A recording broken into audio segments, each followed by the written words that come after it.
Alors bonjour à toutes et à tous et bienvenue à ce point de marché du vendredi 3 août 2018. Yoav Nizar, très heureux de vous retrouver comme chaque vendredi, vous le savez maintenant, le matin à 10h30. Alors je vous laisse prendre connaissance de l'avertissement légal sur les risques. Aujourd'hui, il s'agit d'une séance importante, comme vous savez. Nous sommes le premier vendredi du mois et comme chaque premier vendredi du mois, il y a donc la publication des chiffres de l'emploi et du rapport NFP aux États-Unis. Ce rapport NFP, ces chiffres de l'emploi, correspondent tout simplement à la statistique qui généralement provoque le plus de volatilité sur un mois boursier. Donc c'est un élément important, c'est la raison pour laquelle nous vous proposons avec les équipes d'EliFX un webinaire spécial à retrouver dès 14h15, donc pour suivre en direct le résultat. Lien d'inscription sur dailyfx.fr et cet après-midi, ce sera donc avec mon collègue Valentin Offrand. Voilà, donc nous vous attendons nombreux. Le trading avec effet de levier amplifie toujours les gains et les pertes. Un compte risque limité présente un risque de perte du capital investi. L'investissement sur compte titre présente un risque de perte en capital.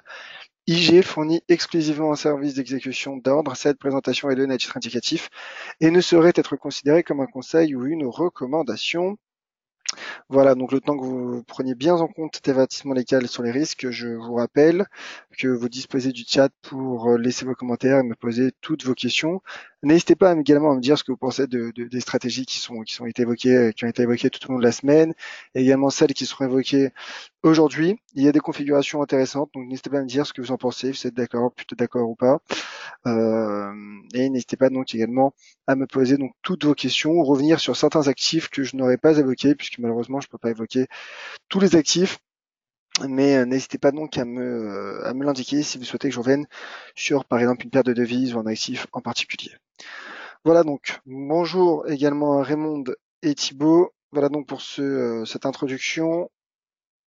C'est parti pour ce webinaire. Et première information du jour, elle nous vient de l'euro. L'euro qui accentue sa chute et qui accélère à la baisse, mais qui surtout sort par le bas d'un triangle. Donc là, il s'agit du cours EXY, donc qui est le cours qui prend en compte finalement plusieurs paires majeures en euros. Et donc là, en effet, ce graphique nous permet de constater, en tout cas me permet de constater en tant qu'analyste, qu'il y a donc la présence d'un risque baissier du point de vue de l'analyse technique sur le cours de l'euro, qui se dirige d'ailleurs vers ce niveau de support. Il a presque atteint d'ailleurs à 115,5, qui est un niveau de support de long terme, comme vous le voyez. Et donc, évidemment, cette évolution de l'EXY, donc de l'euro, va avoir un impact sur les paires en euros et notamment sur le taux de change euro-dollar. Alors, j'évoquais il y a un instant le triangle sur l'EXY. Il y a également un triangle sur le cours de l'euro, le triangle qui est en train, lui aussi, d'être rompu par cette baisse du taux de change euro-dollar. Donc le taux de change euro-dollar qui sort par le bas de ce triangle. Donc il y a en effet un risque baissier du point de vue de l'analyse technique en direction, du moins le cours qui pourrait du coup se retrouver le point de départ de ce triangle et qui correspond également à un support de court terme mais également de long terme, une ancienne résistance à 1,15. Donc là je pense en effet que le cours euro-dollar prend la direction des 1,15, d'autant plus que vous le voyez, l'indicateur MACD est venu, semble-t-il, pullbacker sous ce seuil zéro, sous ce seuil neutre, ce qui confirme un peu plus la présence d'un risque baissier qui a été finalement initié depuis cette shooting star, cette petite shooting star étoile filante qui est apparue sous un 17,50. Alors il ne s'agit pas réellement d'une shooting star. Lorsqu'on regarde la forme de la bougie, oui, il s'agit d'une étoile filante, mais le problème, c'est qu'une étoile filante vient ensuite à une tendance haussière. Là, il y a eu un léger mouvement haussier, mais la tendance est latérale, donc il ne s'agit pas d'une étoile filante, mais en tout cas, se replie sous un 17,50. Voilà pour l'euro-dollar. Un mot simplement sur l'euro-dollar pour une analyse intraday avec ce graphique en données 4 heures. Alors, on est en train de constater une rupture d'une droite de tendance haussière, la partie inférieure du triangle en données journalières. En unité de temps 4 heures, c'est une cassure d'un support, cette fois-ci horizontal, un support à 1,1624 et d'ailleurs le cours, vous voyez, qui est en train également de passer sous son point bas, quasiment pas encore, vous voyez, qui est en train de tester donc ce creux du 19 juillet Mais en tout cas, d'un point de vue technique, il y a en effet une sortie de range, voire peut-être même un triple top, peut-être.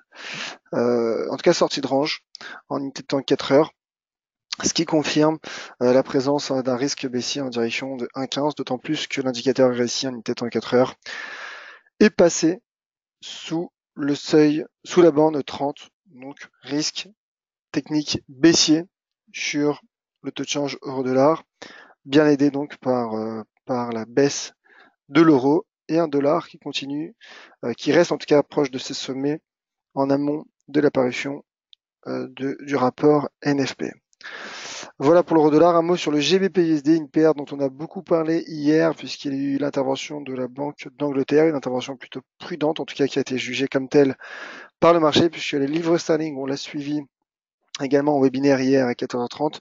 La livre sterling qui a reculé, hein, qui recule depuis cette intervention, depuis donc ce relèvement de taux malgré le relèvement de taux de la Banque d'Angleterre, et le GBP-USD qui a cassé donc ce support de long terme à 1,3068, qui teste également ce creux du 19 juillet, à l'image de l'euro-dollar finalement, et donc le cours qui lui aussi fait face donc désormais à un risque technique peut-être moins important sur le GBP-USD, j'ai l'impression, car d'une part, il y a toujours ce creux qui pourrait donc in fine soutenir le GBP-USD, et vous voyez le RSI qui reste lui aussi soutenu par cette droite de tendance haussière. Donc je me dis qu'un rebond à très court terme pourrait être cohérent d'un point de vue technique, puisqu'on peut pratiquer du chartisme sur l'indicateur RSI. Alors j'affine en données 4 heures pour tenter peut-être de découvrir un pattern ou une divergence. Il n'y en a pas, simplement, voilà, on retrouve hein, ce seuil du 19 juillet. Donc en effet, en intraday, je pense que le risque baissier serait relancé en cas de cassure de ce niveau à 1,29 825 $. Pourquoi pas après le NFP? On verra, vous le suivrez donc avec Valentin à 14h15 dans le lien d'inscription spécial rapport NFP que vous pouvez retrouver sur dailyfix.fr. Alors, l'USD Yen à présent, l'USD Yen qui, lui, alors, est à la croisée des chemins entre cette droite de tendance haussière et cet ancien support devenu résistance à 112. Je pense toutefois que l'USD Yen pourrait bénéficier d'un potentiel haussier à court terme. Alors, ce potentiel serait validé et enclenché uniquement en cas de franchissement des 112, auquel cas, prochaine cible court terme à 113,19, seconde cible probablement cette résistance à 114,219. Voilà. Donc c'est vrai que le risque d'un repli sur 112 existe. Bon, maintenant voilà, on a vu également le cours a montré la solidité de cette droite de tendance haussière qui part du 26 mars. Donc encore une fois, j'attendrai en tant qu'analyste avant de dégager une stratégie, j'attends le signal qui paraît proche, mais je pense en tout cas qu'un franchissement des 112 relancerait le potentiel haussier du taux de change USD-Yen. L'USD CAD à présent, et je vais parler de l'AUD USD car en effet le cours est sur un niveau intéressant, mais l'USD CAD d'abord rapidement. Alors l'USD CAD, je me place d'abord en données journalières pour voir peut-être un constat de fond. Alors l'USD CAD qui a cassé ce niveau de support à 1,3125, puis celui à 1,3021.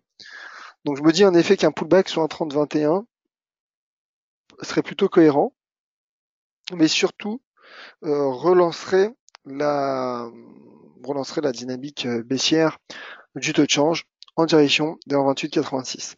Alors toutefois prudence car le cours du pétrole s'est replié cette semaine, à l'inverse du dollar américain qui, on l'a vu, a rebondi cette semaine. Cela n'a pas empêché d'ailleurs le repli du taux de change USD-CAD.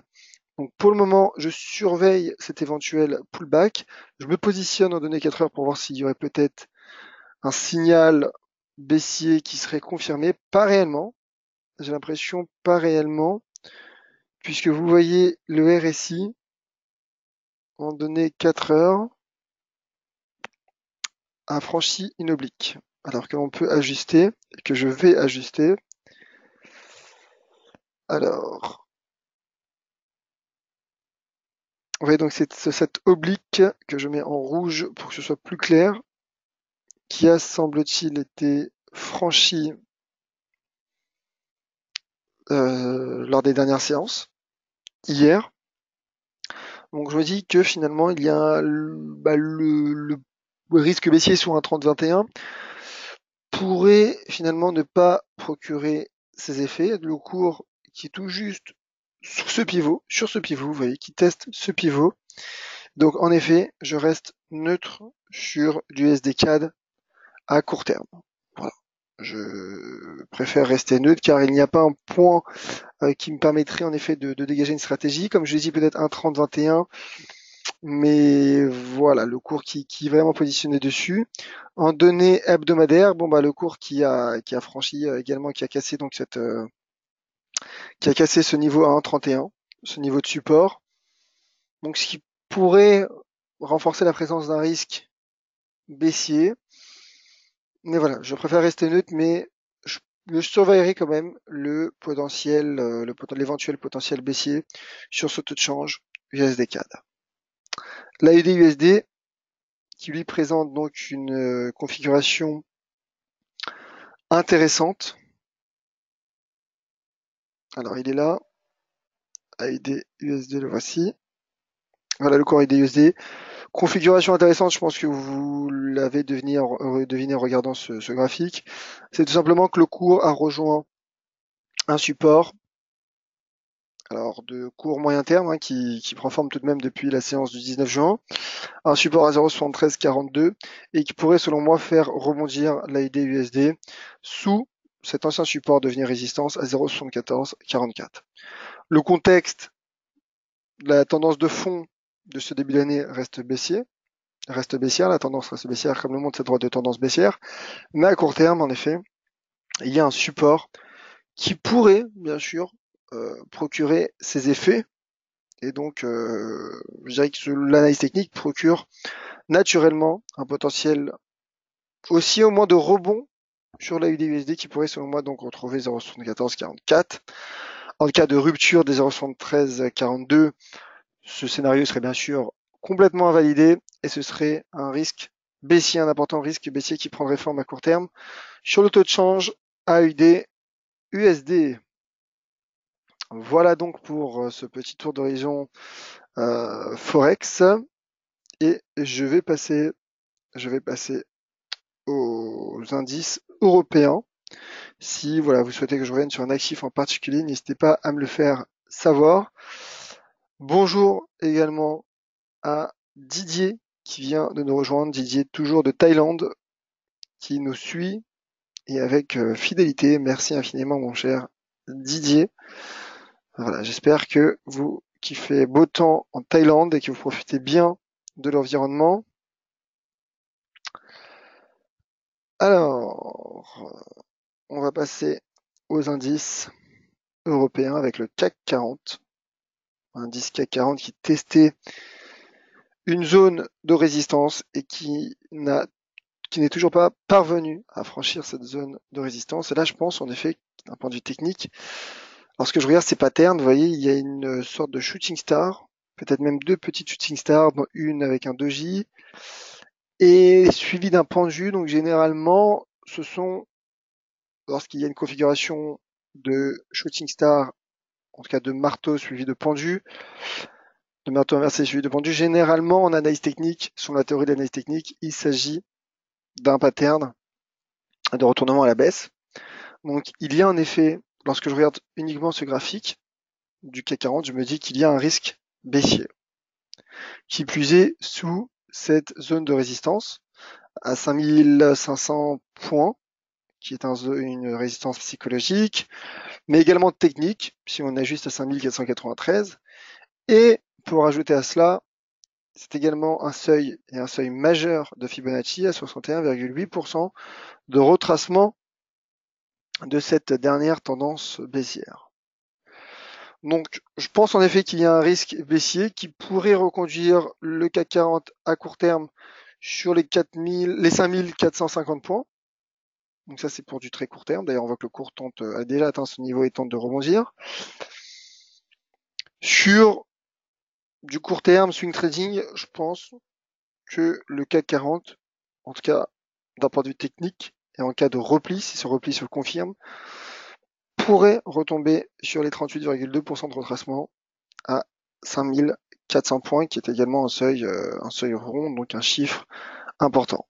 Maintenant, lorsque je regarde l'évolution, la tendance de ces dernières bougies, ben, je me dis que le CAC 40 ne lâche pas, bien qu'il ait été rejeté sous les 5500 points, il ne lâche pas ce niveau de résistance.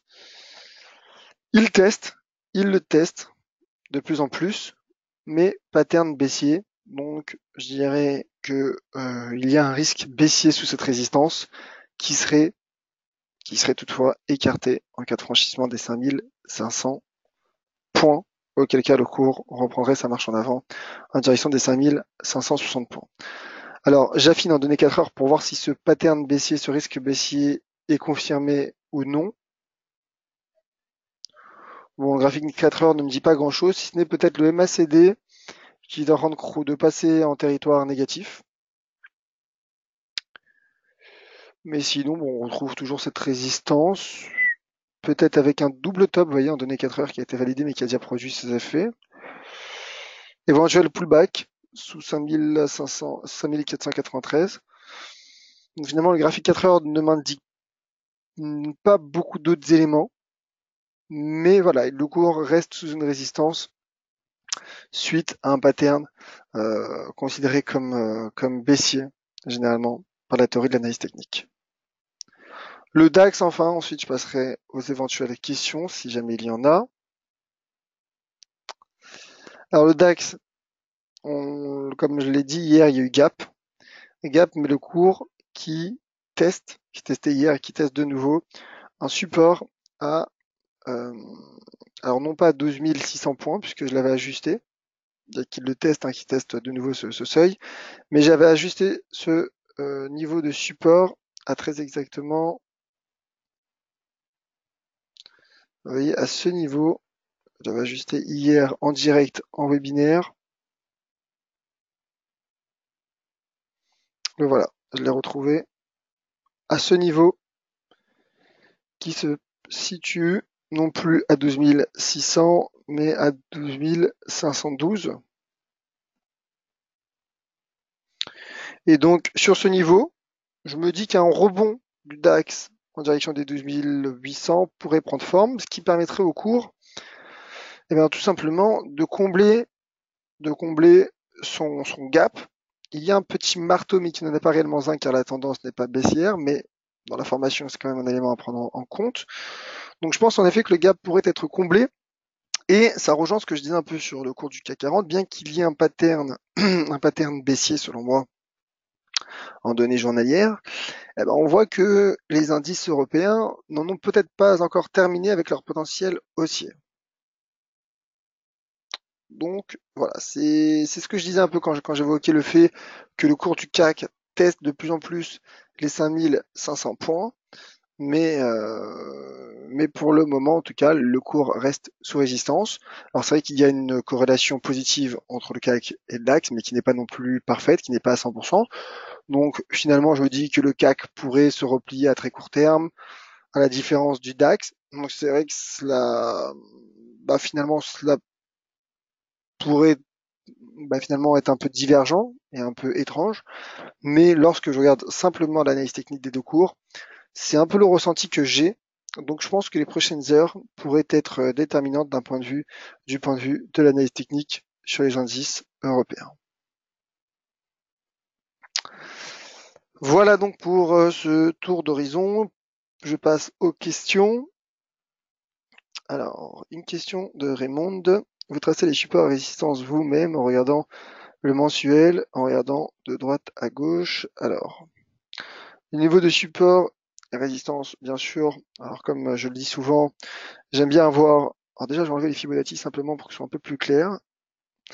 Alors, c'est vrai que généralement, les niveaux de support et résistance, les niveaux majeurs, sont donnés sont donnés, je dirais que plus l'unité de temps est importante, plus la solidité l'est également. Donc là, vous voyez, ça tombe bien.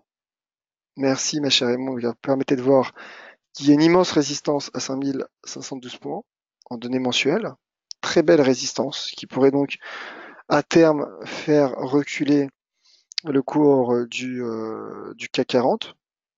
Et d'ailleurs, il y a eu au mois de mai une belle shooting star également qui a débouché sur un repli. Donc risque baissier sous cette résistance, certes.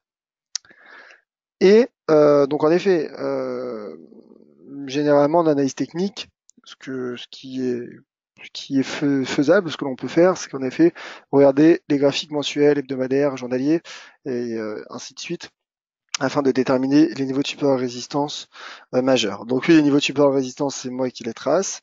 Après, c'est bien sûr, ce sont des niveaux subjectifs, pas tant que ça finalement, puisque quand je regarde cette résistance mensuelle, bon bah il s'agit d'une belle résistance à 5512. Ensuite, en effet, donc là je trace les niveaux qui me semblent pertinents, en l'occurrence sur le CAC 40. Euh, donc voilà. Euh, de gauche à droite bien sûr toujours, car chronologiquement un cours évolue de gauche à droite. Alors quelle a été la stratégie de la semaine? Alors c'était une stratégie sur le Bitcoin, une stratégie haussière. On verra lundi ce qu'il en est. Pour le moment, le cours s'est replié cette semaine, il me semble. Ouais, pour le moment, le cours se replie, donc on verra ce qu'il en est de la clôture hebdomadaire. J'en reparlerai lundi à 16h pour ma stratégie de la semaine. C'est vrai que ma stratégie visait le pullback sous les 7783 qui pour le moment n'a pas pris forme. Donc on verra. On verra ce qu'il en sera lundi à 16h. Je vous attends nombreux sur un autre lien d'inscription que tu peux retrouver sur dailyfx.fr, la stratégie de la semaine. Thomas, pourquoi utilisez-vous MACD et RSI sur différents marchés? Bah écoutez, mon cher Thomas, c'est juste que ce sont des indicateurs que, vous savez, la mise en place d'indicateurs est un élément vraiment subjectif pour le coup. Puisque par exemple, chacun va avoir son indicateur qu'il va finalement apprivoiser, qu'il va mieux comprendre. Donc c'est vrai que généralement, je donne des stratégies également avec le RSI. De plus en plus avec le MACD, mais principalement avec le RSI, surtout avec les divergences de RSI. Donc lorsqu'il y en a lorsqu'il y a une divergence qui apparaît, bah, ça me permet potentiellement de dégager une stratégie, ou en tout cas de renforcer un biais. Donc je m'explique, si par exemple il y a un actif qui est sous un niveau de résistance et qu'une divergence baissière apparaît, eh ben, ce risque baissier va prendre plus de force. Ma conviction baissière va être plus importante. Voilà, tout simplement. Après, c'est subjectif. C'est vrai que ça fait quelques années que j'ai appris à analyser, notamment avec le RSI. Euh, donc, euh, donc voilà, mais bon, c'est vrai que mes indicateurs principaux, moi j'utilise principalement le chartisme en fait. Ce ne sont pas des indicateurs, c'est vraiment le chartisme, l'évolution des cours de bourse, donc les niveaux de support, résistance, les patterns, les configurations, les figures. Mais maintenant, c'est vrai que renforcer un biais avec un indicateur, pourquoi pas. Donc chacun est libre de choisir celui qui veut, s'il le souhaite. Chacun est libre d'analyser les cours comme il le souhaite, pas forcément avec l'analyse technique, même avec l'analyse fondamentale que j'observe évidemment également. Donc voilà, c'est simplement une notion subjective. J'interprète, voilà, je souhaite voilà tout simplement améliorer cette interprétation. Et c'est surtout ce sont des indicateurs qui me parlent un peu plus. Voilà mon cher Thomas Eiji, j'espère bien prononcer votre prénom, hein. Je vous prie de m'excuser si ce n'est pas le cas, n'hésitez pas à me l'indiquer sur le chat. Alors Eiji, je vois le Bitcoin descendre à 6000, vous en pensez quoi? Alors le Bitcoin,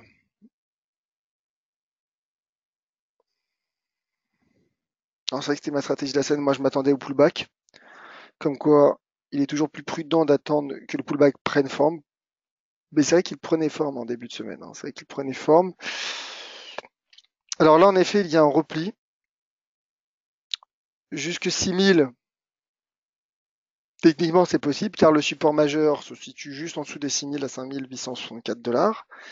Mais il y a un premier niveau de support, double support quasiment, donc opposé de cette droite de tendance baissière, et de ce support horizontal à 6591 $. Donc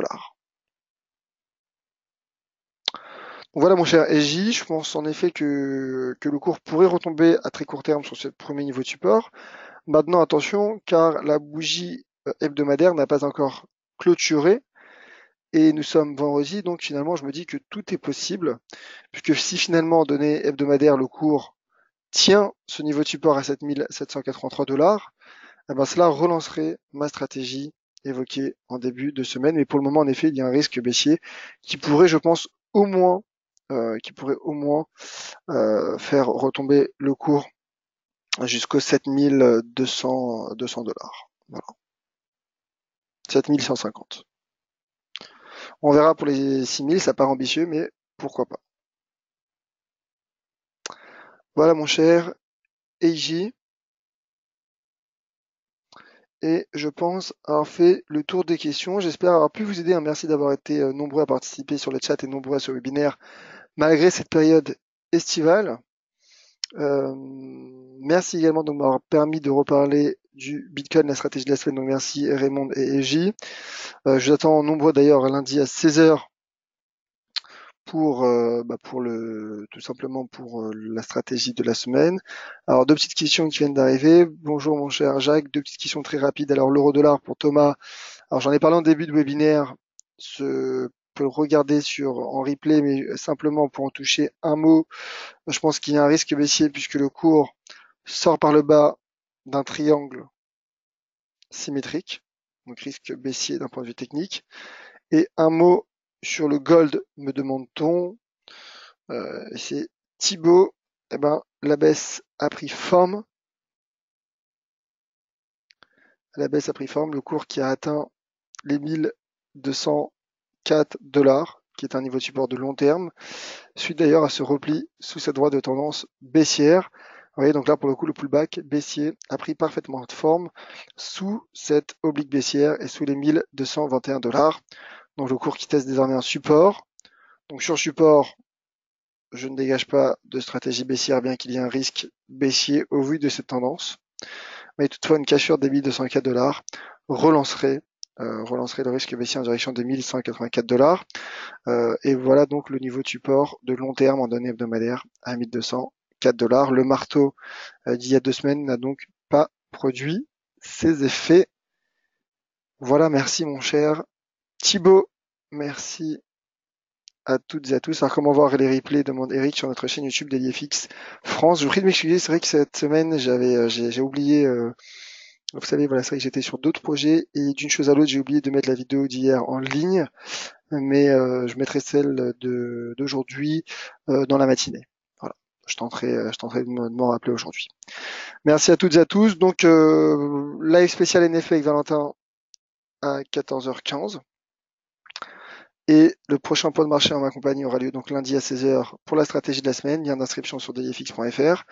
Et on se retrouvera pour le stratégie bourse forex mardi à 14h30 sur ce même lien d'inscription. Et d'ici là, bien sûr, sur Twitter, @duavnizar.